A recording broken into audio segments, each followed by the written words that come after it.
Hello साथियों, एक बार फिर से आप सभी का आपके अपने चैनल एस आर जाजोरिया पर स्वागत है। आज हम डिस्कस करेंगे क्वेश्चन टैग्स। देखिए, बहुत ही पावरफुल टॉपिक है ये, और ये वीडियो भी पावरफुल है। पावरफुल मैंने इसलिए कहा कि इसमें जितने भी कॉन्सेप्ट है उन सब पर हम डिस्कस करेंगे। वीडियो थोड़ा लंबा हो सकता है, लेकिन आप इसे ध्यान से देखें, समझे और सुने, और वीडियो को एंड तक देखें ताकि आपको किसी प्रकार की कोई प्रॉब्लम नहीं आएगी। आपका कॉन्सेप्ट आप 100% क्लियर होगा। और यदि आप इस चैनल पे नए हैं तो इसे सब्सक्राइब जरूर कर लें।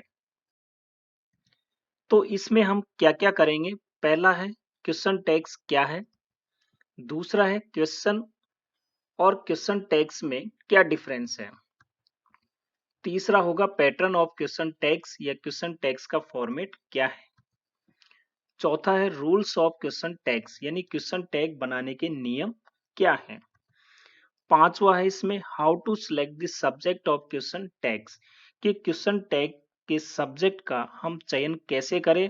सबसे कठिन कार्य यही होता है। कोई दिक्कत नहीं है, आप केवल वीडियो को देखिए, आपको कहीं भी घबराने की जरूरत नहीं है। आपके फुल में से फुल मार्क्स आएंगे, ये मेरी गारंटी है। और नेक्स्ट है इंपॉर्टेंट नोट्स, कुछ खास बातें जो आपको क्वेश्चन टैग्स बनाते समय ध्यान रखनी है। सबसे पहले हम लेते हैं क्वेश्चन टैग्स क्या हैं।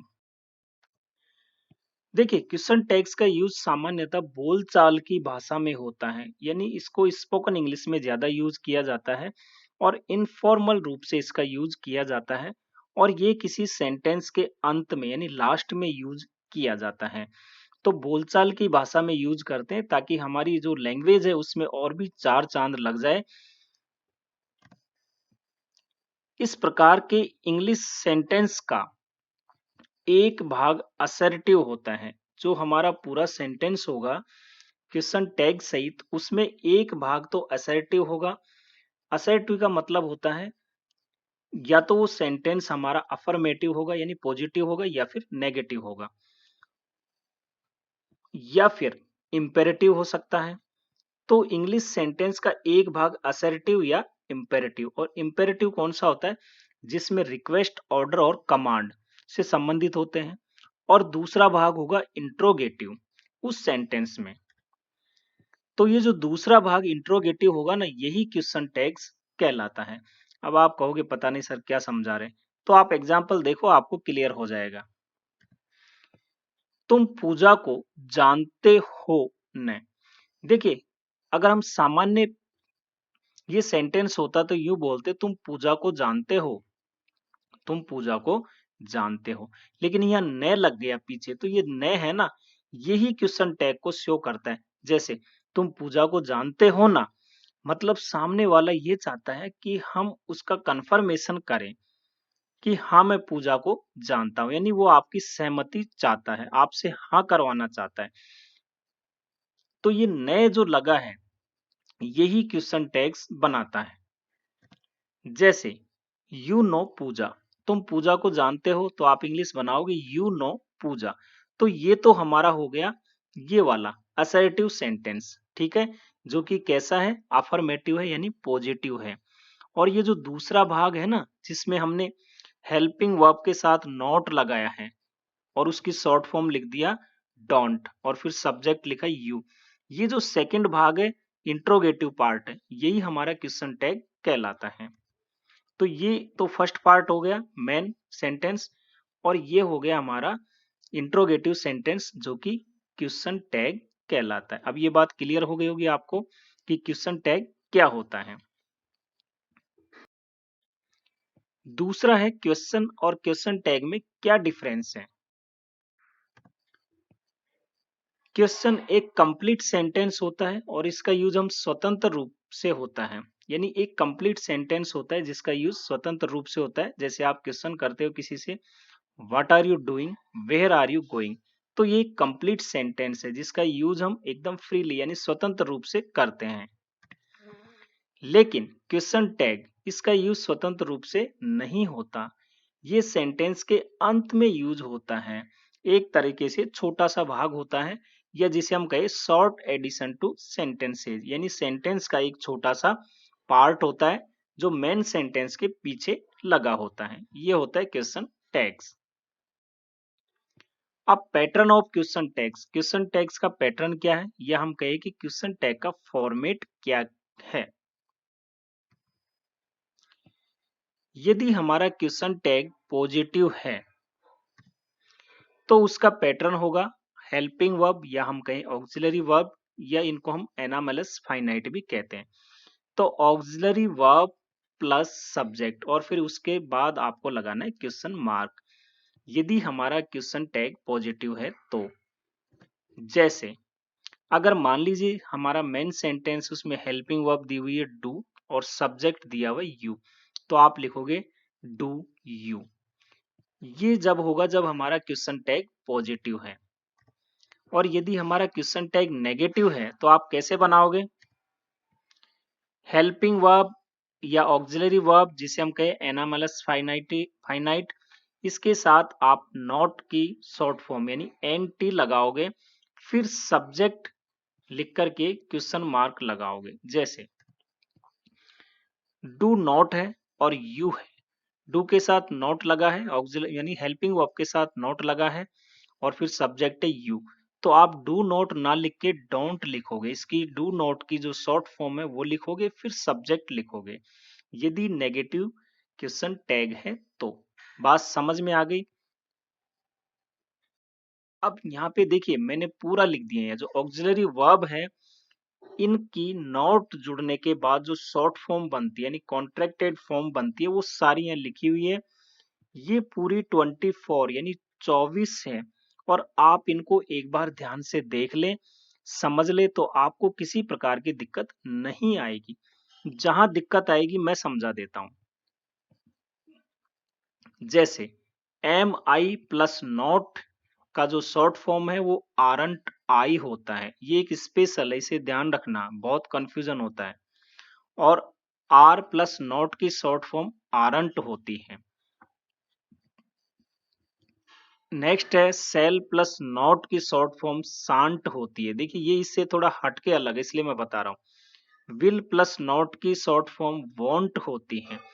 तो ये आप ध्यान रखो, 1 2 3 4। बाकी तो कहीं दिक्कत नहीं है, जैसे डू के साथ नॉट लगाए डोंट लिख दिया, डज के साथ नॉट लगाए डजंट लिख दिया, डिड के साथ नॉट लगाए डिडंट लिख दिया, कहीं दिक्कत नहीं आई। केवल आप 1 2 3 और 4 इन पे थोड़ा विशेष ध्यान दो, और एक बार इसको समझ ले, स्क्रीनशॉट ले लो, आराम से इसको देखते रहना।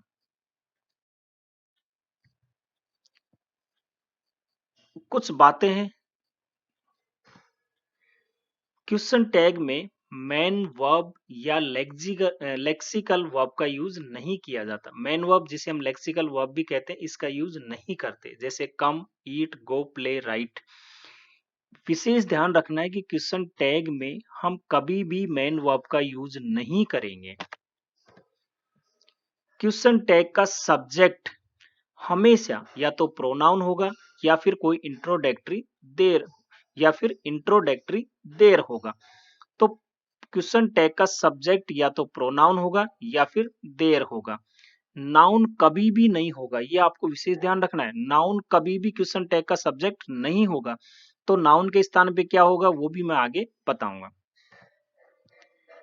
स्टेटमेंट में ऑक्सिलरी वर्ब या हेल्पिंग वर्ब यदि नहीं दी हुई है, यदि हमारे मेन सेंटेंस में ऑक्सिलरी वर्ब या हेल्पिंग वर्ब नहीं दी हुई है, तो आप उस सेंटेंस के टेंस के अकॉर्डिंग डू, डज या डिड का यूज करोगे। बहुत इंपॉर्टेंट है, बहुत इंपॉर्टेंट है, ध्यान रखना। यदि आपके मेन सेंटेंस में हेल्पिंग वर्ब नहीं दी हुई है तो फिर आप, यदि वो सेंटेंस प्रेजेंट इंडेफिनेट में है तो डू या डज का यूज करोगे, और पास्ट इंडेफिनेट में है तो डिड का यूज करोगे। आगे एग्जांपल लोगे आप समझ जाओगे।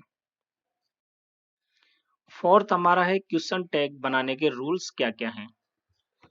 तो वो कौन कौन से रूल्स है जो हमें ध्यान रखने हैं क्वेश्चन टैग्स बनाने में। पहला रूल्स क्या है, यदि हमारा मेन जो स्टेटमेंट है ये पॉजिटिव है तो क्वेश्चन टैग नेगेटिव होगा, और यदि हमारा स्टेटमेंट नेगेटिव है तो क्वेश्चन टैग पॉजिटिव होगा। जैसे वह पढ़ता है ना, तो वह पढ़ता है, देखिए ये पॉजिटिव है तो इसका जो क्वेश्चन टैग है वो क्या होगा, नेगेटिव। तो वह पढ़ता है, इसको हम इंग्लिश में बनाएंगे ही रीड्स। अब यहाँ देखिए ही रीड्स आया है यानी वर्ब की फर्स्ट फॉर्म में एस लगा हुआ है यानी प्रेजेंट इंडेफिनेट का है। तो आपको पता होना चाहिए ही के साथ हम डज का यूज करते हैं। तो ये पॉजिटिव है तो नेगेटिव फॉर्म यूज करेंगे डजंट, और सब्जेक्ट हमारा ही है तो ही आ जाएगा क्वेश्चन मार्क। तो मेन हमारा स्टेटमेंट पॉजिटिव था तो क्वेश्चन टैग हो गया नेगेटिव। क्लियर? तुम मांस नहीं खाते हो, तुम मांस नहीं खाते हो, ये नेगेटिव सेंटेंस है। क्वेश्चन टैग में कंफर्मेशन मांग रहा है, तुम मांस नहीं खाते हो ना, तो you do not eat meat या यू डोंट ईट मीट, ये नेगेटिव है मेन सेंटेंस। तो क्वेश्चन टैग क्या होगा? पॉजिटिव। हेल्पिंग वर्ब क्या है? डू। सब्जेक्ट क्या है? यू। फिर लगा दो क्वेश्चन मार्क। तो ये नेगेटिव हो गया मेन सेंटेंस, तो हमारा क्वेश्चन टैग होगा पॉजिटिव। बात क्लियर हो जानी चाहिए, बहुत ही आसान शब्दों में समझा रहा हूं मैं आपको। दूसरा रूल्स क्या है? कुछ वर्ड ऐसे हैं जो नेगेटिव सेंस एक्सप्रेस करते हैं, शो करते हैं, जैसे no, not, none, never, no one, nobody, nothing, neither, rarely, hardly, scarcely, seldom. ये वर्ड ऐसे हैं जो नेगेटिव सेंस शो करते हैं। यदि ये मेन सेंटेंस में आ गए तो इनका क्वेश्चन टैग जो है वो पॉजिटिव होगा। क्यों? क्योंकि ये सेंटेंस को नेगेटिव बना देते हैं इसलिए। जैसे I have no friends, no आ गया, इसका मतलब ये सेंटेंस हमारा हो गया नेगेटिव। तो क्वेश्चन टैग क्या होगा? पॉजिटिव। क्वेश्चन टैग किससे बनाते हैं हम? हेल्पिंग वर्ब और सब्जेक्ट से। तो हैव और सब्जेक्ट आई, फिर क्वेश्चन मार्क। कितना आसान है। ही रेयरली कम्स हियर, देखिए रेयरली का यूज हुआ, इसका मतलब ये नेगेटिव सेंस दे रहा है, लेकिन यहाँ मेन वर्ब है कम्स, प्रेजेंट इंडेफिनेट में है, कम के साथ एस लगा हुआ है। ही के साथ हम यूज करते हैं डज, तो डज और सब्जेक्ट क्या? ही। नथिंग इज परमानेंट, तो इज हमारी हेल्पिंग वर्ब है, इज लिख दोगे, लेकिन नथिंग यहाँ लिखा हुआ है तो नेगेटिव सेंस हो गया ना, तो ये होगा हमारा पॉजिटिव। लेकिन सब्जेक्ट यहाँ इट आया है। अब आपको थोड़ा कंफ्यूज होगा कि इट कैसे आ गया, तो ये भी मैं आपको बताऊंगा आगे जब हम सब्जेक्ट के सिलेक्शन की बात करेंगे। तो वास्तव में क्या है कि नथिंग के साथ हम इट का यूज करते हैं, इसलिए इट आया है। ऐसे ही no one can solve this question, तो देखिए नो वन आ गया, इसका मतलब क्या है? नेगेटिव सेंस देगा, तो यहाँ बनेगा पॉजिटिव। कैन यहाँ पे आ गया हमारा ऑक्सिलरी वर्ब, और नो वन का सब्जेक्ट होता है दे, ये भी मैं आपको आगे समझाऊंगा। तीसरा रूल्स क्या है? इसको मैंने अलग से बनाया है। ए फ्यू और ए लिटिल, ये क्या है? पॉजिटिव एक्सप्रेशन शो करते हैं। तो यदि ये मेन हमारे स्टेटमेंट में आ गए तो इनका क्वेश्चन टैग होगा नेगेटिव, ये ध्यान रखना है। लेकिन यदि फ्यू या लिटिल आया है तो ये नेगेटिव एक्सप्रेशन शो करेगा, तो क्वेश्चन टैग क्या होगा? पॉजिटिव। दोनों में अंतर समझिए, यहाँ ए फ्यू और ए लिटिल है, यहाँ फ्यू और लिटिल है। ए फ्यू और ए लिटिल पॉजिटिव है तो क्वेश्चन टैग नेगेटिव बनेगा, और फ्यू और लिटिल जो है ये नेगेटिव एक्सप्रेशन शो करते हैं, इसलिए इनका क्वेश्चन टैग पॉजिटिव बनेगा। जैसे he has a few mangoes, तो ए फ्यू यहाँ पे आ गया, इसका मतलब ये पॉजिटिव एक्सप्रेशन देगा, तो क्वेश्चन टैग क्या बनेगा? नेगेटिव। तो हैज यहाँ पे ऑक्सिलरी वर्ब है, तो हैजंट नेगेटिव में, और सब्जेक्ट ही। देखिए कितना आसान है, नेगेटिव हो गया। He has few mangoes, few आया है, नेगेटिव सेंस दे रहा है, तो भैया क्वेश्चन टैग पॉजिटिव बनेगा। समझ गए? तो हैज और ही हो जाएगा, फिर क्वेश्चन मार्क, पॉजिटिव हो गया। रूल्स नंबर 4 क्या कह रहा है? इंपेरेटिव सेंटेंस कौन से होते हैं जिनमें रिक्वेस्ट, कमांड और ऑर्डर दिया जाता है, यानी रिक्वेस्ट की जाती है या ऑर्डर या कमांड यानी आदेश दिया जाता है। इन सेंटेंस में यदि ये इंपेरेटिव सेंटेंस पॉजिटिव है तो इनके साथ हम विल यू या वॉन्ट यू लगाते हैं क्वेश्चन टैग में। क्लियर? लेकिन यदि इंपेरेटिव सेंटेंस नेगेटिव है तो इनके साथ क्वेश्चन टैग में हम विल यू का यूज करेंगे। जैसे ओपन दी विंडो, खिड़की खोलो, तो कमांड दिया जा रहा है यानी आदेश दिया जा रहा है, तो इसका क्वेश्चन टैग हो गया विल यू या वॉन्ट यू। या पहले कहा कि पॉजिटिव में आप विल यू और वॉन्ट यू दोनों में से कुछ भी लिख सकते हो, दोनों सही है। तो आप विल यू भी लिख सकते हो, वॉन्ट यू भी लिख सकते हो और क्वेश्चन मार्क लगा दो। मैंने ऑब्लिक करके दोनों ही लिख दिए हैं। सेंटेंस यूं होता डोंट गो देयर, वहां मत जाओ। तो देखिए ये वहां मत जाओ तो एक तरह से कमांड है, ऑर्डर है, आदेश है कि वहां मत जाओ, लेकिन ये नेगेटिव है तो इसके साथ हम यूज करेंगे विल यू, यानी विल यू का यूज किया है। अब आप देखो पॉजिटिव में हम विल यू वांट यू दोनों का यूज कर सकते हैं और नेगेटिव में हम विल का यूज कर सकते हैं, विल यू का यूज। तो विल यू का तो दोनों के साथ ही कर सकते हैं ना। तो यदि आपको किसी प्रकार का कंफ्यूजन है तो आप विल यू का ही यूज करें, पॉजिटिव हो या नेगेटिव, तो आपको कहीं दिक्कत ही नहीं आएगी। क्लियर। नेक्स्ट, रूल्स नंबर 4 का स्पेशल नोट क्या कहता है? मोर अर्जेंसी यानी ज्यादा आवश्यकता दिखाएं तो फिर आप ये जो पॉजिटिव इंपरेटिव सेंटेंस है ना, इनके साथ आप वांट यू का यूज करोगे। पहले हमने क्या बताया कि पॉजिटिव इंपेरेटिव सेंटेंस के साथ आप विल यू वांट यू दोनों का यूज कर सकते हो, लेकिन यदि मोर अर्जेंसी हो तो फिर आप पॉजिटिव इंपेरेटिव सेंटेंस के साथ वांट यू का यूज करो। जैसे ऑलवेज रेस्पेक्ट योर एल्डर्स, यानी हमेशा अपने बुजुर्गों का सम्मान करें। तो एक तरह से मोर अर्जेंसी है कि वास्तव में हमें करना चाहिए, सभी को करना चाहिए बुजुर्गों का सम्मान, तो फिर आप वांट यू लिखोगे यहाँ। ऐसे ही be careful while counting rupees, यानी पैसे गिनते समय सावधानी बरते। तो देखिए ये भी एक अर्जेंसी है, यदि आपने गलती की तो एक के साथ दो नोट चिपक जाएंगे, काउंटिंग आपकी गलत हो जाएगी। तो मोर अर्जेंसी को शो कर रहा है तो आप वांट यू का यूज करें। तो बात क्लियर हो जानी चाहिए। हमने पहले कहा था पॉजिटिव इंपरेटिव सेंटेंस में आप विल यू या वांट यू किसी का भी यूज कर सकते हो, लेकिन यदि मोर अर्जेंसी है तो आप वांट यू का ही यूज करें। नेक्स्ट है रूल्स नंबर 5। इंपेरेटिव सेंटेंस में यदि डांट फटकार या नाराजगी का एक्सप्रेशन शो हो, यानी लगे कि आपको कोई डांट रहा है या नाराजगी शो कर रहा है, तो फिर आप क्वेश्चन टैग में कांट यू का यूज करोगे। जैसे शट अप, अब आपको इसका क्वेश्चन टैग बनाना है, तो क्लियर है सेटअप का मतलब आपको डाटा जा रहा है, तो आप कांट यू लिख दोगे।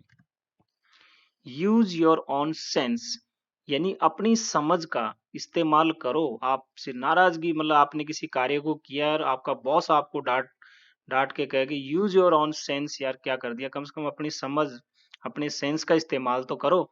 तो ये एक तरह से नाराजगी में से होगा, तो आप कांट यू बनाओगे इसका जो है क्वेश्चन टैग। समझ में आ गई होगी। रूल्स नंबर 6 क्या है? इंपेरेटिव सेंटेंस जो लेट से शुरू हो, किससे? लेट, LET, लेट से शुरू हो, तो यदि लेट्स या लेट अस से शुरू है सेंटेंस तो इसके साथ हम सेल वी का यूज करेंगे क्वेश्चन टैग में। लेकिन यदि let him, let her, let them या लेट के साथ किसी का नाम हो तो आप विल यू का यूज करोगे। जैसे लेट्स प्ले, तो लेट्स का यूज हुआ है तो आप सेल वी लिख दोगे आंख बंद करके। इसमें ना आपको कोई सब्जेक्ट देखना है ना हेल्पिंग वर्ब, कुछ नहीं देखना है। जैसे लेट अस प्ले, इसको हम ऐसे भी लिख सकते थे लेट अस प्ले, तो भी सेल वी का ही यूज होगा। लेकिन लेट देम गो, अब यहां से आ गया ये है ना लेट के साथ, अगर ये इनमें से कोई लगा हुआ हो तो फिर आप विल यू का यूज करोगे। जैसे let Ravi watch TV, will you का यूज आपने कर दिया। नेक्स्ट है हमारा 5th पोर्शन, बहुत इंपॉर्टेंट, सब्जेक्ट का सिलेक्शन कैसे करें हम क्वेश्चन टैग में। पहला, यदि स्टेटमेंट का सब्जेक्ट पर्सनल प्रोनाउन है तो क्वेश्चन टैग का सब्जेक्ट भी वही पर्सनल प्रोनाउन होगा जो मेन स्टेटमेंट में है। पर्सनल प्रोनाउन क्या होते हैं? He, she, it, I, we, they, you. जैसे ही प्लेज, वह खेलता है, सेंटेंस प्रेजेंट इंडेफिनेट का है क्योंकि प्ले के साथ एस लगा हुआ है, वो आपकी फर्स्ट फॉर्म में एस लगा हुआ है। तो ही के साथ हम डज का यूज करते हैं, तो ये पॉजिटिव है तो नेगेटिव हो जाएगा डजंट। और ही हमारा यहाँ सब्जेक्ट है जो कि एक पर्सनल प्रोनाउन है, तो क्वेश्चन टैग का सब्जेक्ट भी ही होगा, वही पर्सनल प्रोनाउन होगा। ठीक है। दूसरा सी रीड्स, वह पढ़ती है, ये भी प्रेजेंट इंडेफिनेट का है। तो सी के साथ हम डज का यूज करते हैं, तो पॉजिटिव है नेगेटिव हो जाएगा डजंट, और सी का सी, वो पर्सनल प्रोनाउन वैसे के वैसे आ गया। दे प्ले, वे खेलते हैं, तो दे के साथ हम डू का यूज करते हैं, तो डोंट हो जाएगा नेगेटिव, और दे का दे, तो डोंट दे। वी प्लेड, ये मैच, हमने एक मैच खेला, तो वी प्लेड, देखिए सेकंड फॉर्म आ रही है वर्ब की, इसका मतलब ये जो है पास्ट इंडेफिनेट में है, तो हम यहाँ यूज करेंगे हेल्पिंग वर्ब डिड, और सेंटेंस पॉजिटिव है तो डिडंट हो जाएगा, और सब्जेक्ट हमारा वी का वी हो जाएगा, तो didn't we. I don't know him, तो डू नॉट है यानी सेंटेंस नेगेटिव है, हेल्पिंग वर्ब डू है तो डू लिख दो, सब्जेक्ट आई है तो आई लिख दो, यानी पर्सनल प्रोनाउन है वैसे की वैसे सब्जेक्ट आ जाएगा। You know me, present indefinite का सेंटेंस है, यू नो मी, तो यहाँ पे देखिए यू के साथ हम यूज करेंगे डू, तो ये पॉजिटिव है तो डोंट हो जाएगा, यू का यू यानी don't you. It is true, sentence positive है इजंट हो जाएगा, और इट का इट। कहने का मतलब ये था कि मेन स्टेटमेंट में यदि सब्जेक्ट पर्सनल प्रोनाउन है तो क्वेश्चन टैग में भी वही पर्सनल प्रोनाउन सब्जेक्ट होगा। दूसरा, यदि स्टेटमेंट का सब्जेक्ट कोई नाउन हो तो क्वेश्चन टैग का सब्जेक्ट क्या होगा? क्वेश्चन टैग का सब्जेक्ट नाउन के नंबर और जेंडर के अनुसार ही सी दे इट होगा। ध्यान रखना, कभी भी क्वेश्चन टैग का सब्जेक्ट नाउन नहीं होगा, उस नाउन को हमें उस नाउन के नंबर और जेंडर के अनुसार वही पर्सनल प्रोनाउन में कन्वर्ट करना है, ही सी दे इट में। जैसे रेखा इज ब्यूटीफुल, अब देखिए इज है, सेंटेंस पॉजिटिव है तो इज का तो इजंट हो जाएगा। रेखा एक लड़की है, लड़की के लिए हम सी यूज करते हैं तो आप सी लिखोगे, यहाँ रेखा नहीं लिखना, तो इसका होगा इजंट सी और question mark. Ravi was present, sentence positive है तो वाजंट हो जाएगा, लेकिन रवि एक लड़का है तो इसके लिए हम ही का यूज करते हैं, तो यहाँ हो जाएगा वाजंट ही। ऐसे the chair is made of would, is जो है हमारी हेल्पिंग वर्ब है, इजंट हो जाएगा, और चेयर है तो ये एक नॉन लिविंग है, निर्जीव है, इसके लिए हम इट का यूज करते हैं तो इजंट इट हो जाएगा। The boys are not coming tomorrow, are है नेगेटिव है तो ये बनेगा पॉजिटिव यानी आर आ जाएगा। दी बॉयज है यानी प्लूरल है, और प्लूरल के साथ हम दे का यूज करेंगे तो are they. Sonu and Monu are friends, positive sentence है, आर का आरंट होगा, सोनू एंड मोनू यानी एक से ज्यादा दो लड़के हैं तो प्लूरल हो गया तो दे का यूज होगा। क्लियर है। तीसरा हमारा क्या है, यदि स्टेटमेंट का सब्जेक्ट दिस या दैट हो तो क्वेश्चन टैग का सब्जेक्ट इट होगा। यदि स्टेटमेंट का सब्जेक्ट दीज या दोज हो तो क्वेश्चन टैग का सब्जेक्ट दे होगा, और देर का देर ही होगा, वन का वन होगा। क्लियर, बहुत इंपॉर्टेंट टॉपिक है ये। जैसे this is my book, is है पॉजिटिव सेंटेंस है, इजंट हो जाएगा, और दिस आया है चूंकि यहाँ मेन जो है सेंटेंस में सब्जेक्ट दिस है तो क्वेश्चन टैग में बन जाएगा इट, ये लिखा हुआ है it. That is his car, positive है तो इज का इजंट होगा और दैट का इट हो जाएगा। दीज आर एनिमल्स, पॉजिटिव है नेगेटिव होगा आरंट, और दीज का क्या होगा दे, लिख दिया यहाँ they. Those are your dogs, positive है आरंट हो जाएगा दोज का they. There is a cat, positive है, इज का इजंट होगा और देर का देर ही होगा। One can do this, can है, कांट हो जाएगा और वन का वन, ये लिखा हुआ वन का वन। तो इसको आप ध्यान से देखें, समझने का प्रयास करें कि जब हमारे स्टेटमेंट का सब्जेक्ट ये हो तो क्वेश्चन टैग के सब्जेक्ट ये होंगे। लेकिन इसका स्पेशल नोट आपको ध्यान रखना बहुत जरूरी है। क्या? दिस, दैट, दोज, दीज और वन का यूज एडजेक्टिव के रूप में होने पर, एडजेक्टिव का मतलब है कि इनके बाद यदि कोई नाउन आए तो क्वेश्चन टैग का सब्जेक्ट उस नाउन के अनुसार ही, सी, इट, दे होगा, ना कि इनके अनुसार होगा। अभी हमने जो रूल्स नंबर 3 पढ़ा था अभी, मतलब सब्जेक्ट के चयन करने का, उसमें ये था कि दिस और दैट के साथ हम इट का यूज करेंगे, दीज दो के साथ दे का यूज कर देंगे, वन के साथ वन का। लेकिन यदि इनके साथ नाउन मतलब जुड़ा हो तो वो एडजेक्टिव के रूप में यूज होता है, तब हम सब्जेक्ट उस नाउन के अनुसार बनाएंगे। तो उस नाउन के अनुसार ही, सी, इट या दे होगा। जैसे दिस बॉय इज क्लेवर, देखिए यहां दिस के साथ बॉय आया है, यानी लड़के, बॉय मीन्स लड़का, तो एक लड़के की बात हो रही है, उसके लिए हम ही यूज करते हैं, तो इजंट ही यूज हो जाएगा। यहां आप आंख बंद करके दिस देख के इट ना लिखें, क्योंकि अगर ये दिस इज क्लेवर होता तब आप यहाँ इट लिखते, लेकिन दिस बॉय, दिस के साथ बॉय जुड़ा हुआ है, तो अब ये जो है यहाँ एडजेक्टिव के रूप में इसका यूज हुआ है। बात समझ में आ गई? That girl has no knowledge, that के साथ गर्ल जुड़ा हुआ है, गर्ल्स के लिए हम यूज करते हैं सी, तो हैज सी ये नेगेटिव है तो यहाँ पॉजिटिव होगा। One man can do this, positive है तो कैन का होगा कांट, और वन के साथ मैन लगा हुआ है यानी सिंगुलर है, तो मैन के लिए हम यूज करेंगे ही। This book is very useful, is का इजंट होगा और दिस के साथ बुक लगा हुआ है, नॉन लिविंग है, सिंगुलर है, तो इट का यूज होगा यहाँ।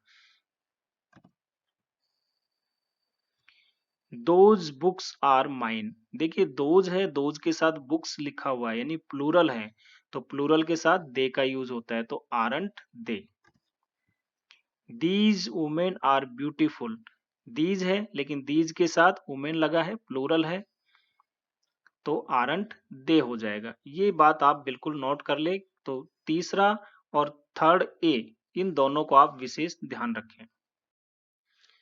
नेक्स्ट है, यदि क्वेश्चन टैग के सॉरी जो स्टेटमेंट का हमारा सब्जेक्ट है, यदि वो no one, any one, every one, some one, everybody, somebody, nobody या एनीबॉडी हो, तो क्वेश्चन टैग का सब्जेक्ट होगा दे। लेकिन यदि नथिंग, एनीथिंग, समथिंग या एवरीथिंग हो तो इसका सब्जेक्ट होगा इट। ये ध्यान रखना, जिसके साथ थिंक लगा हुआ है उसका सब क्वेश्चन टैग का सब्जेक्ट क्या हो जाएगा? इट। लेकिन जिसके साथ बॉडी लगा हुआ है या वन लगा हुआ है तो इसका हो जाएगा दे। क्लियर? जैसे समवन, समवन कॉल्ड मी, तो कॉल्ड है सेकंड फॉर्म का यूज हुआ है, यानी सेंटेंस हमारा है पास्ट इंडेफिनेट का। यूज करोगे आप डिड, पॉजिटिव है तो डिडंट हो जाएगा, और सम के लिए हम सब्जेक्ट यूज करेंगे दे। ये आ गया यहाँ, सम था समवन, तो समवन के लिए दे का यूज हो जाएगा। Anyone can do it, anyone ये रहा एनीवन, एनीवन के लिए दे का यूज करोगे दे आ गया। कैन है पॉजिटिव, आ जाएगा can't they. Something is wrong, something ये रहा, इसके लिए इट का यूज करोगे, इज है तो इजंट हो जाएगा, isn't it. Nothing can be seen, nothing है, नथिंग कहाँ है? ये रहा, थिंग के लिए है, इट यूज होगा, लेकिन नथिंग अपने आप में एक नेगेटिव सेंस देता है, तो इसका क्वेश्चन टैग पॉजिटिव होगा, तो कैन इट लिखोगे। नेक्स्ट है, यदि स्टेटमेंट का subject all of us, none of us, one of us, any one of us, some of us, most of us, every one of us, either of us या neither of us, कहने का मतलब इनके साथ यदि of us लगा हुआ है तो क्वेश्चन टैग का सब्जेक्ट होगा वी, लेकिन ऑफ अस की जगह यदि ऑफ यू लगा हुआ है तो फिर क्वेश्चन टैग का सब्जेक्ट होगा यू। जैसे all of you, none of you, one of you, इस तरह से। लेकिन यहाँ अस की जगह पे देम हो, जैसे all of them, none of them, one of them, तो फिर क्वेश्चन टैग का सब्जेक्ट होगा दे। तो ध्यान रखें कि यदि अस लगा हुआ है इनके साथ तो होगा वी क्वेश्चन टैग का सब्जेक्ट, यदि यू लगा हुआ है तो यू, और देम लगा हुआ है तो दे होगा।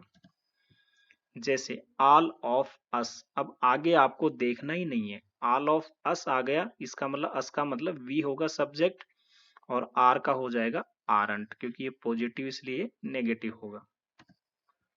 ऑल ऑफ यू, यू है तो सब्जेक्ट हो गया यू और आर का आरंट होगा। ऑल ऑफ देम, देम लगा हुआ है तो देम का हो जाएगा दे, तो आरंट दे हो जाएगा। Clear concept. नेक्स्ट है पोर्शन नंबर 6, जिसमें कुछ स्पेशल नोट है आपको ध्यान रखने हैं। ये कुछ बातें हैं जिनका विशेष रूप से आप ध्यान रखें, नहीं तो आपके जो टैग क्वेश्चन में प्रॉब्लम आ सकती है। I am your class teacher, यानी मैं आपका कक्षा अध्यापक हूं।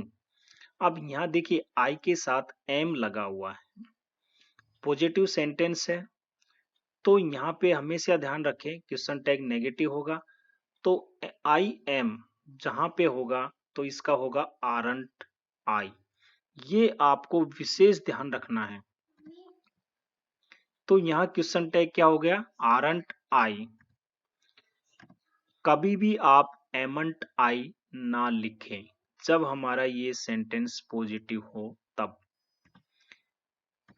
तो एमंट आई आपका गलत हो जाएगा। लेकिन यदि ये नेगेटिव है, जैसे I am not your class teacher, तो नॉट लगा हुआ आ गया, तो अब आप इसका क्वेश्चन टैग पॉजिटिव बनाओगे तो एम आई ही लिखना है, यहाँ आपको आर आई नहीं लिखना। तो ये अब आपका सही हो गया। क्लियर है। ये दोनों चीजें आप ध्यान से देख ले, समझ ले। यदि ये पॉजिटिव है तो आपको यहाँ आरंट आई लिखना होगा एम आई के साथ, लेकिन नेगेटिव है तो एम आई लिखना होगा। दूसरा क्या है कि ऑक्सिलरी या हेल्पिंग वर्ब प्लस नॉट की शॉर्ट फॉर्म का यूज करना है हमें। नेगेटिव जब हम टैग क्वेश्चन बनाते हैं तो आपको ऑक्सिलरी या हम कहें हेल्पिंग वर्ब के साथ नॉट की जो शॉर्ट फॉर्म है उसी का यूज करें, अलग से नॉट ना लगाएं। जैसे डू प्लस नॉट, तो आप डू नॉट नहीं लिखोगे, ये गलत होगा, आपको लिखना है डू प्लस नॉट का डोंट, ये सही होगा। क्लियर। तीसरा है स्टेटमेंट में यदि यूज टू का यूज हुआ हो, यूएसईडी यूज टू का, तो क्वेश्चन टैग में इसका नेगेटिव लिखोगे, आप एनटी लगा दोगे इसके साथ, या फिर आप यहाँ डिडंट भी लिख सकते हो, है ना, इसमें नेगेटिव में डिडंट का भी यूज कर सकते हो या यूजंट का भी यूज कर सकते हो आप। और यदि स्टेटमेंट में ये नेगेटिव में है यानी यूजंट टू है, तो फिर आप क्वेश्चन टैग में यूज या डिड दोनों में से किसी का भी आप यूज कर सकते हो। जैसे सी यूज टू स्मोक, तो अब आप इसका बनाओगे तो यूज टू आया है तो आप नेगेटिव में दोगे, यानी यूजंट सी का सी, या फिर आप डिडंट सी भी लिख सकते हो, दोनों ही सही है। लेकिन यदि ये नेगेटिव है यहाँ सी यूजंट टू स्मोक, तो आप इसको लिखोगे यूज सी या डिड सी, दोनों में से कुछ भी लिख दो, दोनों ही सही है। नेक्स्ट है यदि स्टेटमेंट में नीड और डेयर का यूज मॉडल ऑक्सिलरी के रूप में हुआ हो। देखिए नीड और डेयर का यूज मॉडल के रूप में भी होता है और मेन वर्ब के रूप में भी होता है। तो यदि नीड और डेयर का यूज मॉडल वर्ब के रूप में हुआ हो तो फिर क्वेश्चन टैग में जो है आपको डेयर और नीड का ही यूज करना है। लेकिन यदि नीड डेयर का यूज मेन वर्ब के रूप में हो गया तो फिर आपको जनरल रूल्स के अनुसार उसको फॉलो करना है। तो अभी समझ में आ जाएगा आपको। जैसे you need not go there, you need not go there. अब यहाँ पे जो है नीड का यूज मॉडल ऑक्सिलरी के रूप में हुआ है, इसीलिए अब आप यहाँ लिखोगे नेगेटिव है तो आप नीड लिख दोगे और सब्जेक्ट यू है तो यू लिख दोगे। ये मॉडल वर्ब हो गई। गो यहाँ मेन वर्ब है। लेकिन यदि सेंटेंस ऐसे होता you do not need to go there, तो अब आप यहाँ पे देखिए जो नीड है इसका यूज मेन वर्ब के रूप में हुआ है। तो अब आप यहाँ जो क्वेश्चन टैग बनाओगे वो इसके अनुसार होगा, क्योंकि हमारी जो हेल्पिंग वर्ब थी वो डू है तो डू लिखोगे और सब्जेक्ट फिर यहाँ आप यू लिख दोगे, यानी जनरल रूल्स के अनुसार बनाना है। अब एक कंफ्यूजन रहता है कि सर कैसे पहचाने कि ये मॉडल वर्ब के रूप में यूज हुआ है या मेन वर्ब के रूप में यूज हुआ है। तो देखिए यदि मेन वर्ब के रूप में नीड का यूज हुआ है तो इसके साथ जो टू लगा हुआ होगा ये आपको ध्यान रखना है, इसके बाद टू लगा हुआ जरूर आएगा। जबकि यहाँ मॉडल वर्ब में देखिए नीड नॉट टू नहीं था यहाँ, अगर यहाँ पे टू लगा होता तो ये मेन वर्ब के रूप में यूज हो जाता नीड। क्लियर है।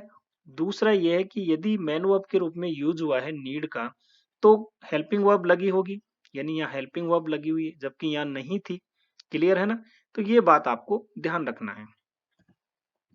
जैसे ही नीड्स ए बुक, तो अब इस सेंटेंस को देखो ही नीड्स ए बुक, यानी नीड के साथ एस लगा हुआ है, इसका मतलब प्रेजेंट इंडेफिनेट का है और ये मेन वर्ब के रूप में यहाँ यूज हो गई नीड्स। तो अब इसका हम जनरल रूल्स के अनुसार बनाएंगे, तो ही के साथ हम यूज करेंगे डज, तो डजंट और ही का ही। वैसे he will need a book, देखिए नीड से पहले विल यानी हेल्पिंग वर्ब का यूज हुआ है, इसका मतलब नीड यहाँ जो है मेन वर्ब के रूप में कार्य कर रही है। तो यहाँ हो जाएगा विल का वांट और ही का ही। उम्मीद है साथियों आपकी वीडियो पसंद आया होगा। इसको आप एक बार और ध्यान से देखें, इस वीडियो को लाइक करें, अपने साथियों में दोस्तों में शेयर करें, इस चैनल को सब्सक्राइब करें। हंसते रहिए, मुस्कुराते रहिए और मेरे साथ एंजॉय करते रहिए इंग्लिश। धन्यवाद।